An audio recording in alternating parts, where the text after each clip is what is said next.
बहुतेक तरुण वयात आल्यानंतर गावात हिरोगिरी करत फिरतात, मस्ती करतात, करिअरकडे फारसं लक्ष देत नाहीत.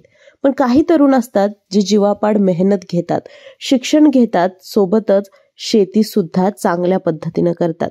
असा जालना जिल्ह्यातील मंठा तालुक्यातील लावणी गावचा एक सामान्य घरातला असामान्य विचारांचा तरुण म्हणजेच पवन चव्हाण. पवन याला वडिलांकडून शेतीचा वारसा मिळाला, पण त्याने एक चॅलेंज स्वीकारलं. तो म्हणाला, काही नाही, मी शेती करणार. जरी शिक्षण झालं असलं तरी मी शेतीत वेगळं काहीतरी करून दाखवणार. आणि म्हणूनच त्याने शेतीमध्ये वेगवेगळे प्रयोग करायला सुरुवात केली. आणि यामध्ये त्याचा सक्सेस झालेला प्रयोग म्हणायला गेलं तर त्याच्या केळीची बाग. कॅलस बायोटेकच्या दर्जेदार रोपांवर त्याने विश्वास ठेवला आणि आपलं स्वप्न साकार करण्याकडे तो निघाला.